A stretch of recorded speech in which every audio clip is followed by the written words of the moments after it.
आज इस केंद्रीय कक्ष में देश के अलग अलग राज्यों से आए आदिम जनजाति के मेरे भाइयों बहनों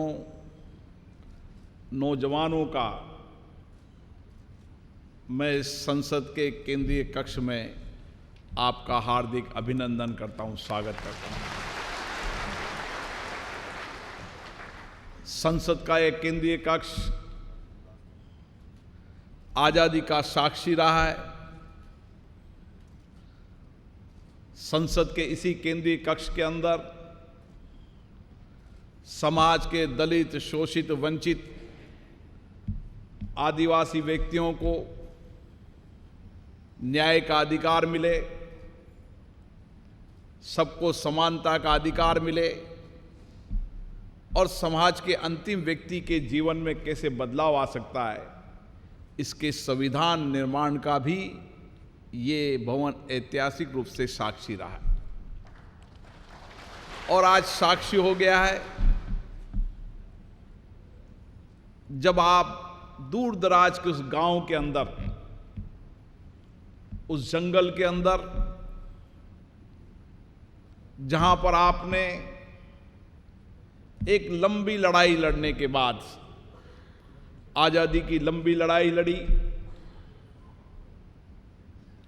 भगवान बिरसा मुंडा के नेतृत्व में और समाज के जनजाति, आदिम जनजाति के लोगों का जो स्वतंत्रता आंदोलन में योगदान रहा, उन सबको भी मैं नमन करता हूं। और आज मैं विशेष रूप से हमारे केंद्रीय मंत्री श्री अर्जुन मुंडा जी का धन्यवाद देना चाहता हूं, जो हमेशा जनजाति समुदाय के लिए, आदि जनजाति समुदाय के संरक्षण के लिए, उनके अधिकार के लिए और सरकार की योजनाओं के माध्यम से इस क्षेत्र के व्यापक कल्याण के लिए सतत रूप से प्रयास करते रहते हैं। उनके साथ ही राज्य मंत्री श्रीमती रेणुका सिंह जी, जो आदिवासी क्षेत्र से आती है, आपके बीच में से आती है। हम सबको गर्व है हमारे महामहिम राष्ट्रपति जी का, जिन्होंने इस समुदाय के लिए नहीं, देश के हर समुदाय के संरक्षण अधिकार के लिए और विशेष रूप से जनजाति समुदाय और आदि जनजाति समुदाय को किस तरीके से समाज में हम अग्रिम पंक्ति पर ला सकें, उनके प्रयासों को भी मैं नमन करता हूं। साथियों, हम सब लोग उस क्षेत्र से आते हैं जो अभी भी विकास से दूर है, लेकिन भारत के प्रधानमंत्री माननीय नरेंद्र मोदी जी ने फैसला किया, निर्णय किया है कि आदिम जनजाति और जनजाति इलाके को किस तरीके से समानता, न्याय के अधिकार के साथ साथ उनके जीवन में परिवर्तन करने के लिए शिक्षा हो, स्वास्थ्य हो और विशेष रूप से आर्थिक सशक्तिकरण के माध्यम से हम किस तरीके से जनजाति समुदाय को अपने रोजगार के आधार पर, स्वरोजगार के आधार पर उनको आर्थिक रूप से संबल कर सकें। और इसीलिए आज दूर दराज के जनजाति इलाके के हमारी बहनें, भाई जो प्रोडक्ट बनाते हैं, उन प्रोडक्ट को केवल राष्ट्रीय नहीं, अंतर्राष्ट्रीय मार्केट तक पहुंचाने का लक्ष्य भी सरकार ने ठीक से किया है। और इसीलिए आज डिमांड भारत के अंदर, दुनिया के अंदर जनजाति क्षेत्र के उन लोगों के द्वारा बनाई गई प्रोडक्ट हो या प्रोसेस करी हुई जड़ी बूटियां हो, ऐसे बहुत सारी प्रोडक्ट, जड़ी बूटियां और वनस्पति जो जनजाति क्षेत्र में उगती है, उनका मार्केट नहीं था, लेकिन सरकार ने इसका विशेष रूप से ध्यान कर इस दिशा में महत्वपूर्ण काम किया है। मैं मानता हूं साथियों, आपके सामने बहुत चुनौतियां हैं और उन चुनौतियों को समाधान करने के लिए सरकार जहां प्रयास कर रही है, आप भी उन चुनौतियों से लड़ने के लिए आप में असम शक्ति है। आप विविधताओं के इस भारत के अंदर आज हमें गर्व होता है हमारे जनजातीय समुदाय पर, जिनके कारण भारत के अंदर संस्कृति और सांस्कृतिक संरक्षण बचा हुआ है। आपने जंगलों को बचाया, आपने पर्यावरण को सुरक्षित रखने के आपके प्रयास, ये अपने आप में महत्वपूर्ण है और इसीलिए आपके सामूहिक प्रयासों से आज हम एक समतामूलक समाज की ओर बढ़ रहे हैं। जनजातीय क्षेत्र की अनूठी संस्कृति, संस्कार, शिल्पकला, हस्तकला, उद्यमिता, पर्यावरण और हमारी सांस्कृतिक विरासत आज भी समृद्ध है,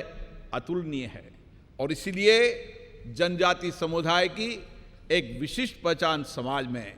आपकी रीति रिवाज, आपकी भाषा, आपकी धर्म, संस्कृति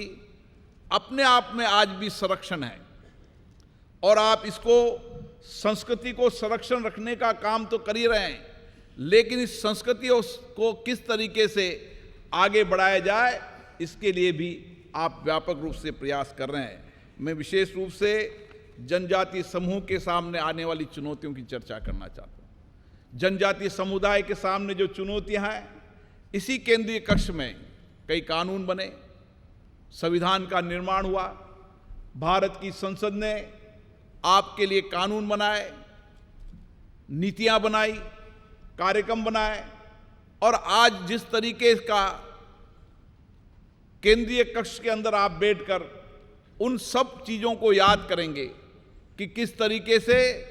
उस समय भी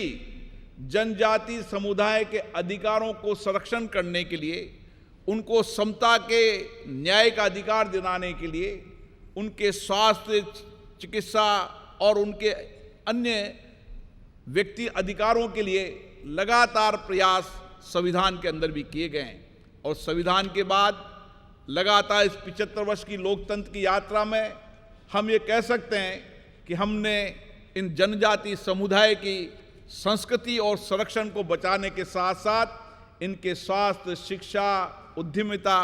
के विकास में एक विशेष नियम कानून बनाने का काम भारत की संसद ने किया है और आज भारत की संसद के इस भवन में आप यहाँ भ्रमण करने आए हैं। मैं विशेष रूप से माननीय राष्ट्रपति जी का धन्यवाद देना चाहता हूँ, जिन्होंने आज आपको मेहमान के रूप में बुलाया है। ये पहला अवसर होगा भारत के अंदर कि जनजातीय समुदाय के, आदिम जनजाति के लोगों को आज राष्ट्रपति भवन के अंदर राष्ट्रपति जी से मिलने का मौका मिलेगा। आप सबको गर्व की बात है। मैं विशेष रूप से मंत्री जी का धन्यवाद देता हूं, जो लगातार संसद के अंदर आपके अधिकारों के लिए, आपकी संस्कृति के संरक्षण के लिए, आपके जीवन के कल्याण के लिए और किस तरीके से जनजातीय समुदाय और आदि जनजातीय समुदाय के जीवन को बेहतर बना सकते हैं, उसके लिए उन लगातार प्रयास करते रहते हैं। आप सबका पुनः इस संसद की भवन में बहुत बहुत अभिनंदन, बहुत बहुत स्वागत। आप यहाँ से नई प्रेरणा लेकर जाएंगे, नई ऊर्जा लेकर जाएंगे और उस प्रेरणा ऊर्जा से अपने अपने गांव के अंदर शिक्षा, स्वास्थ्य, उद्यमिता और नए आयामों को किस तरीके से प्राप्त कर हम आदिम जनजातीय क्षेत्र को समानता के साथ सबको बराबर का अधिकार मिले और इस क्षेत्र को आगे बढ़ाने के लिए आपका जो योगदान होगा वो निश्चित रूप से इस क्षेत्र को विकास के नए आयाम पे ले जाने के लिए महत्वपूर्ण होगा। आप सबका बहुत बहुत स्वागत, बहुत बहुत अभिनंदन।